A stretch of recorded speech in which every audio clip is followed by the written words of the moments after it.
இப்போ நாங்கள் சீசன் 2க்காக தான் வெயிட்டிங். அதை பற்றி இன்னும் கொஞ்சம் ஹிண்ட் அப்பப்போ சொன்னீங்கன்னா எங்களுக்கு நல்லா இருக்கும்.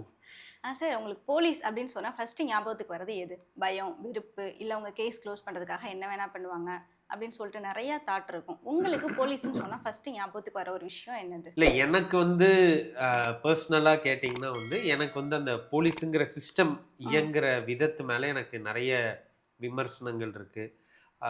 இப்போவும் கூட நம்ம போலீஸுன்னு சொன்னோம்னா போலீஸ்னாலே ஒரு பயம், அவங்க செய்யக்கூடிய ப்ரூட்டாலிட்டிஸு, இந்த மாதிரி விஷயங்கள் தான் வந்து வைட் ஸ்ப்ரெட்டாக இருக்குது. ஆக்சுவலி ஒரு போலீஸுங்கிறவங்க ஒரு நமக்கு வந்து எல்லாரும் சொல்கிற மாதிரி ஒரு பப்ளிக்கோட ஒரு ஃப்ரெண்ட்லியாக இருக்கணும், க்ரைம்ஸை தடுக்கணும், இந்த மாதிரி விஷயங்கள் தானே தவிர அவங்களால வந்து பப்ளிக் வந்து பாதிக்கப்படக்கூடாதுங்கிறது தான் இந்த சிஸ்டமோட அடிப்படை. ஆனால் அது அப்படி வந்து இப்போ இயங்கிறது கிடையாது.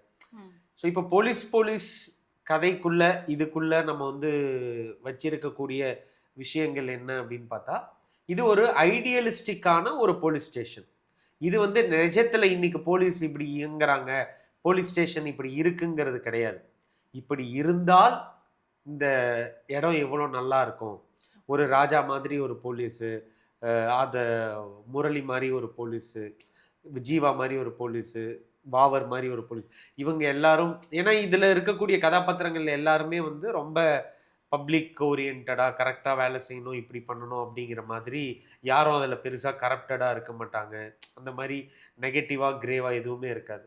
ஸோ இது ஒரு ஐடியலிஸ்டிக்கான ஒரு போலீஸ் உலகத்தை தான் நம்ம காட்டியிருப்போம். ஆனால் அது வந்து நிஜம் கிடையாது. இப்படி இருந்தால் நல்லா இருக்குமே அப்படின்னு சொல்கிறது தான்.